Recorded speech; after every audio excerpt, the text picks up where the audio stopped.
Hello hello hello. Welcome you all. Attacking preparation में आप सभी का बहुत बहुत स्वागत है।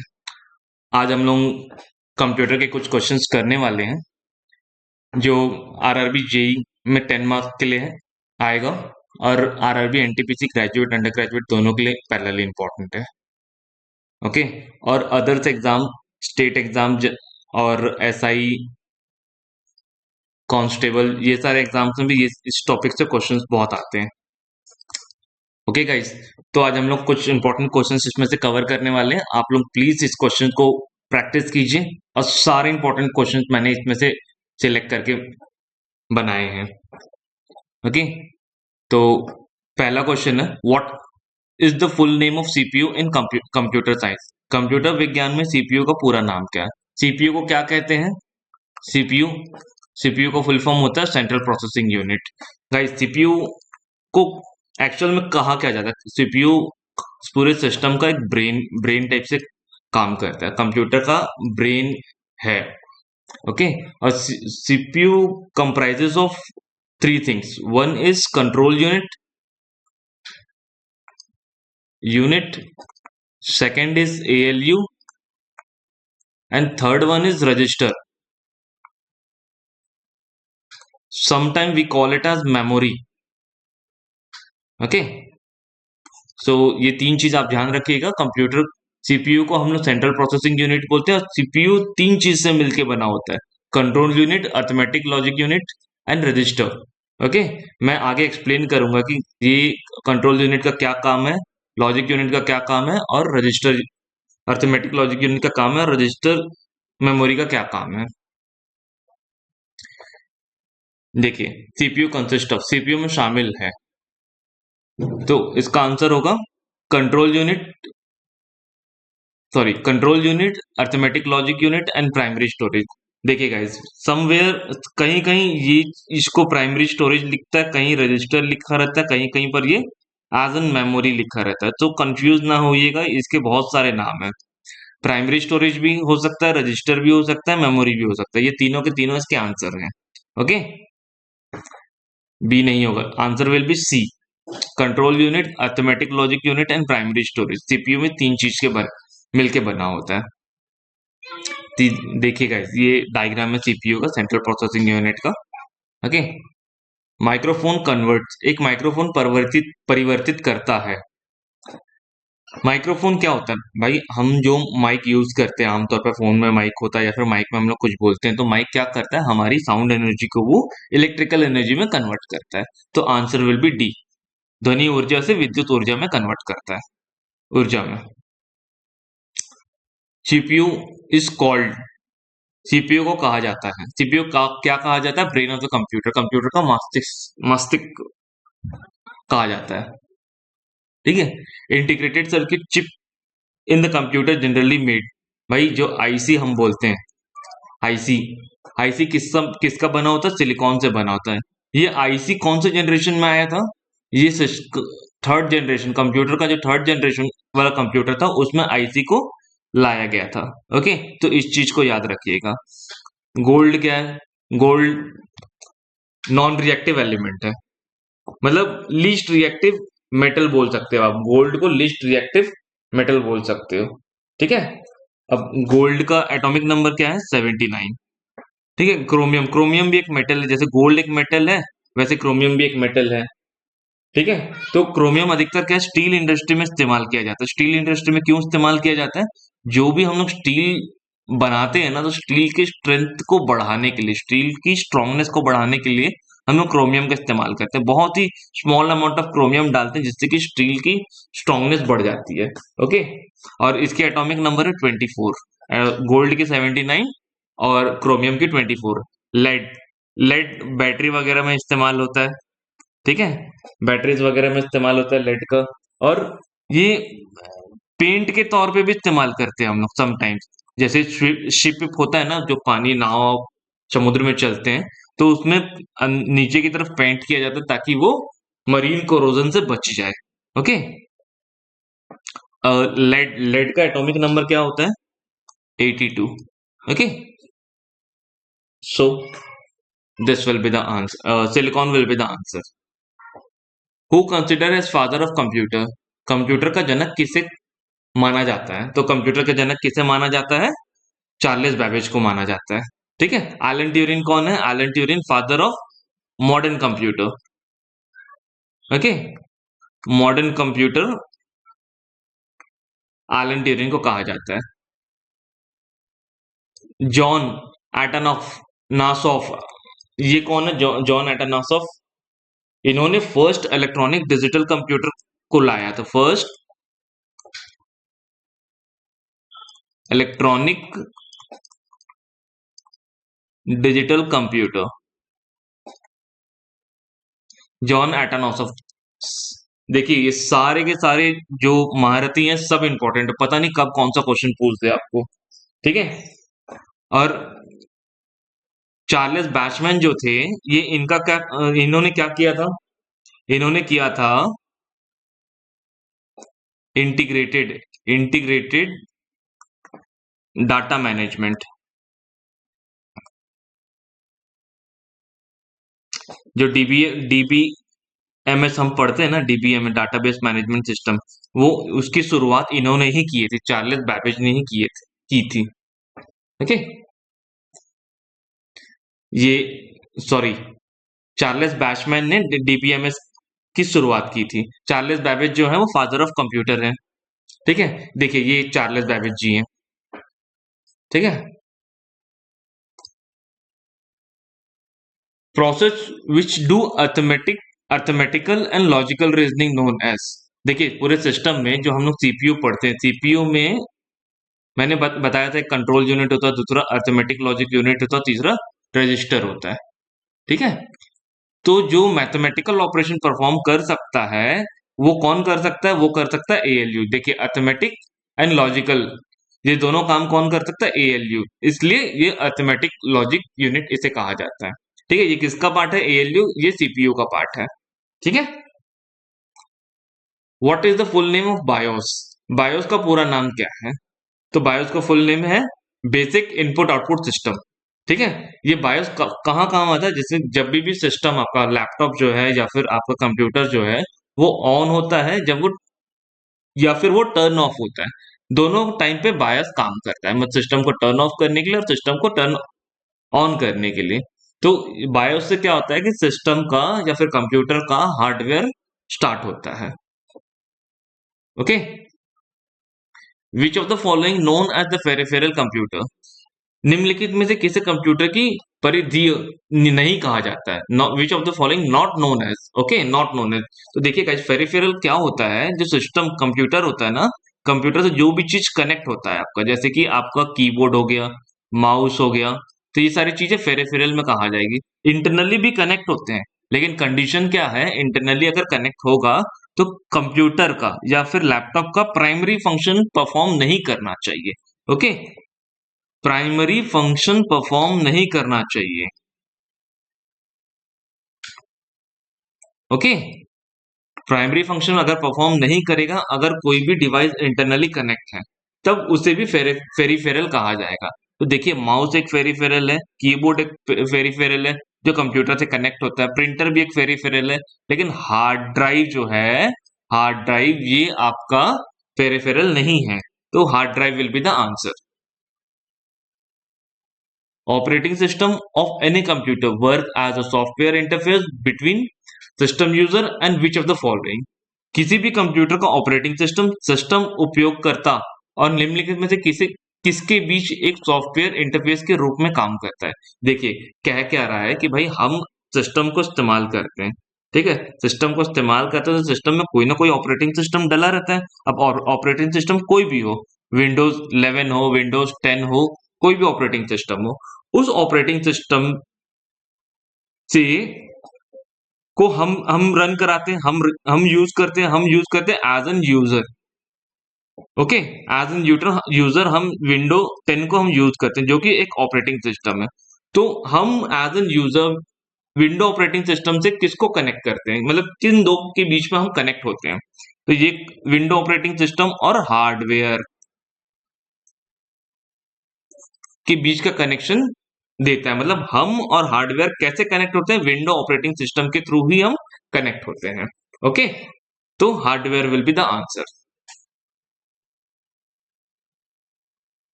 Full name of VLSI, VLSI का पूरा नाम है क्वेश्चन मार्क। तो वीएलएसआई क्या है? Very large scale integrated integration. तो वीएलएसआई कौन सी जनरेशन में आया था, कौन सी कंप्यूटर जनरेशन में आया था? ये आया था आपका, सॉरी, ये आया था आपका फोर्थ जनरेशन में। ठीक है। Data transmission speed is generally measured in which unit? देखिए, डाटा ट्रांसमिशन स्पीड को याद कैसे रखेंगे? जैसे हम लोग इंटरनेट की बात करते हैं तो हम आपस में एक दूसरे से बात करते हैं ना कि भाई तुम्हारे यहाँ ब्रॉडबैंड लगा है, उसकी स्पीड क्या है? तो स्पीड हम किसमें बताते हैं भाई? 50 Mbps, ओके, या फिर 150 Mbps। तो ये बीपीएस क्या है? बीपीएस क्या है? ये आपका बिट्स पर सेकेंड है, बिट्स पर सेकेंड। ओके, तो डाटा ट्रांसमिशन की जब कभी भी बात होगी तो आप बिट्स पर सेकेंड हमेशा याद रखिएगा। ओके, सिस्टम को परफॉर्म करने के लिए या फिर सीपीयू को परफॉर्म करने के लिए वो हर्ट्ज में परफॉर्म होगा। पर डाटा ट्रांसमिशन, देखिए इंटरनेट में क्या होता है कि मॉडेम के थ्रू हम टेलीफोन लाइन से डाटा को ट्रांसमिट करते हैं, अपने सिस्टम में लेते हैं या फिर अपने सिस्टम से हम इंटरनेट में डालते हैं, तो डाटा को हम ट्रांसमिट करते हैं। ओके, तो डाटा ट्रांसमिशन जहां कहीं भी आएगा तो वहां पे बिट्स पर सेकेंड की बात होगी। So the answer will be bits per second. Which of the following is useful disk for cold booting and personal computer? Cold booting a personal computer, निम्नलिखित में से कौन सा कोल्ड के लिए उपयोग डिस्क है पर्सनल कंप्यूटर करना? ठीक है, तो देखिए इसका आंसर होगा सिस्टम डिस्क। अब यहाँ पे ये बूटिंग कह रहा है, बूटिंग का क्या मतलब होता है? बूटिंग का मतलब जब कभी भी सिस्टम को हम लोग ऑन कर देते हैं, बटन दबाते हैं, सिस्टम हम लोग का ऑन होता है, ऑन होके विंडो कंप्लीट खुलने में जो समय लगता है, ठीक है, उसको हम बूटिंग कहते हैं। ठीक है,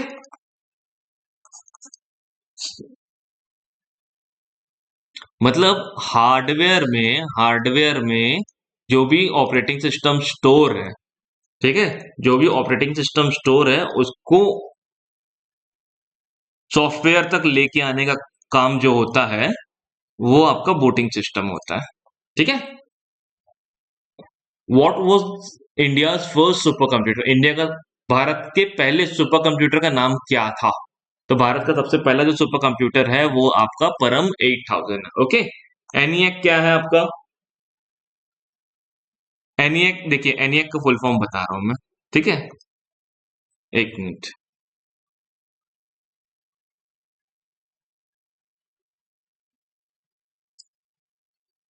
एनिएक जो है आपका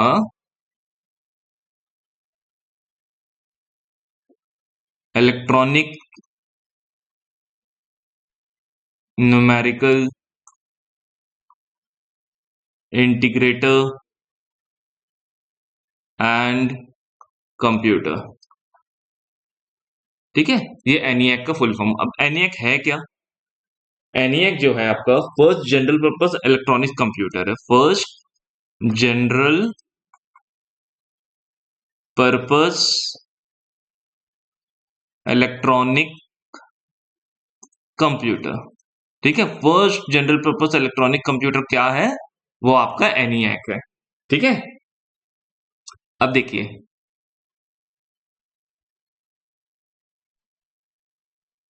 ये भी आपका एक सुपर कंप्यूटर है।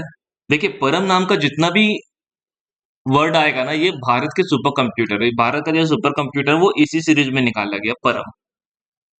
ठीक है, अब देखिए ये सागा, सागा 2020 क्या है? ये भी एक सुपर कंप्यूटर है, पर इसको इंडियन गवर्नमेंट ने नहीं, इसरो ने डेवलप किया था। ठीक है, so this might be the question come in exam. Saga 220 क्या है? सागा 220 एक सुपर कंप्यूटर है जो इसरो के द्वारा डेवलप किया गया। देखिए सुपर कंप्यूटर ऐसा होता है।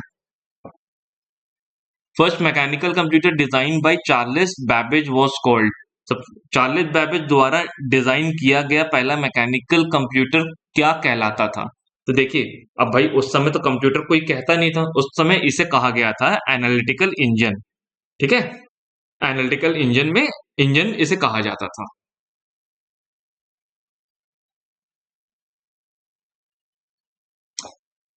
Who is considered to be a father of modern computer? देखिए फादर ऑफ मॉडर्न कंप्यूटर हमें पता है, ये एलन ट्यूरिंग को कहा जाता था। Father of computer Charles Babbage को कहा जाता था। ठीक है, अब देखिए ये जेम्स ग्लोसिंग जो थे ये father of Java programmer, Java programming के फादर थे ये, मतलब इन्होंने ही जावा प्रोग्रामिंग को लेके आया। ठीक है, और गॉर्डन ई मोरे ये जो थे इनका योगदान था डिजिटल रिवॉल्यूशन लेके आने में, कि भाई हर चीज को डिजिटलाइज किया जाए, तो डिजिटल रिवॉल्यूशन में इनका बहुत बड़ा योगदान था। तो गॉर्डन ई मोरे, इस इनका नाम याद रखिएगा। ठीक है, तो फादर ऑफ मॉडर्न कंप्यूटर कौन है? एलन ट्यूरिंग, याद रखिएगा गाइस, ये बहुत इंपॉर्टेंट क्वेश्चन है। एनिएक, देखो आ गया इसका full form, ENIAC the first general purpose electronic computer stands for, इसका फुल फॉर्म पूछा है दोस्तों। ठीक है, तो इसका फुल फॉर्म है electronics numerator integrator and computer. Okay, what was the first computer created by JW Mauchly and J Presper एरिक विथ नो मैकेनिकल पार्ट्स? तो ये जो इन्होंने जो क्रिएट किया था वो किया था एनिएक, जो first general purpose electronics computer था, इलेक्ट्रॉनिक डिजिटल कंप्यूटर। एनिएक इन्होंने ही मैकली एंड प्रॉस्पर एरिक ने क्रिएट किया था इसे। Okay, Who among the following is the originator of the binary logic and arithmetic in the computer programming? निम्नलिखित में से कौन से कंप्यूटर प्रोग्रामिंग में बाइनरी लॉजिक और अंक गणित के प्रवर्तक हैं? तो ये जो है वो थे क्लॉड शैनॉन थे। ओके, बाइनरी लॉजिक और अर्थमेटिक जो कंप्यूटर प्रोग्रामिंग में लाने वाले क्लॉड शैनॉन थे। ठीक है, who among the following is known as father of supercomputer, sorry father of Indian supercomputer? ये ध्यान दीजिएगा गाइस, ये father of Indian supercomputer कह रहा है यहाँ पे, ये father of Indian supercomputer, तो इससे याद रखिएगा विजय पांडुरंग भटकर, विजय पांडुरंग भटकर जी जो थे, इन्होंने ही परम 8000 सुपर कंप्यूटर जो था हमारे इंडिया का पहला सुपर कंप्यूटर, इसमें इनका बहुत बड़ा योगदान था। ठीक है, तो विजय पांडुरंग भटकर जी जो थे वो Indian father of Indian super computer इन्हें कहा जाता है। ठीक है, who among the following is one of the founder of Google? तो देखिए गूगल को फाउंड करने के लिए दो दो इंपॉर्टेंट पर्सन है। दो इंपॉर्टेंट पर्सन कौन थे? वो थे सर्गी ब्रिन। ये तो इसका नाम तो आप लोगों ने हर जगह सुना होगा। ठीक है, सर्गी ब्रिन। इनके साथ कौन थे? इनके साथ थे लैरी पेज। ठीक है, लैरी पेज और सर्गी ब्रिन, ये दो लोगों ने मिलकर गूगल का को स्टार्ट किया था। तो answer will be B, Larry Page. Sergey Brin भी इनके पार्टनर थे। Okay, in a computer minimum processing time, computer में न्यूनतम प्रोसेसिंग समय क्या है? अब भाई कंप्यूटर का मिनिमम प्रोसेसिंग टाइम जो होता है वो 64 बिट होता है। Okay, 64 bit.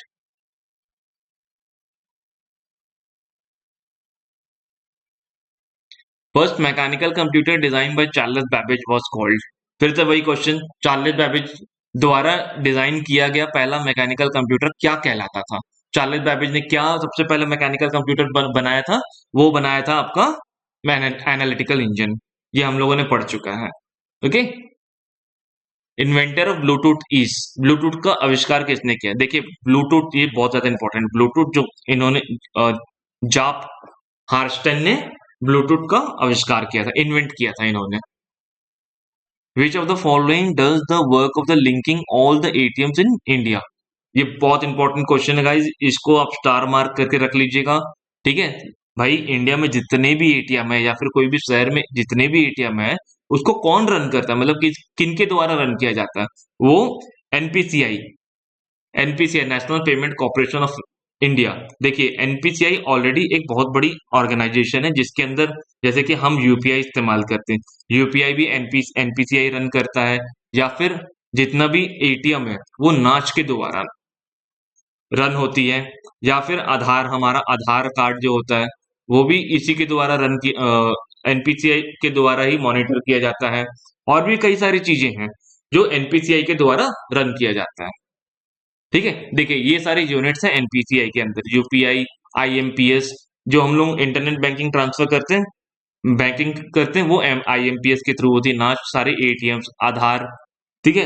ये नेशनल फाइनेंस सिस्टम, फिर रुपए कार्ड, जो भी है ये सारे के सारे एनपीसीआई के अंडर आते हैं। Okay. Who was who is world who is first world programmer, प्रथम विश्व प्रोग्रामर कौन है? तो प्रथम विश्व प्रोग्रामर जो थी वो एडा लवलेस थी। ये किनकी प्रोग्रामर थी? ये चार्ल्स बैबेज जो थे, उनकी प्रोग्रामर थी ये। ओके। उन्होंने इनको हायर किया था, एडा लवलेस को।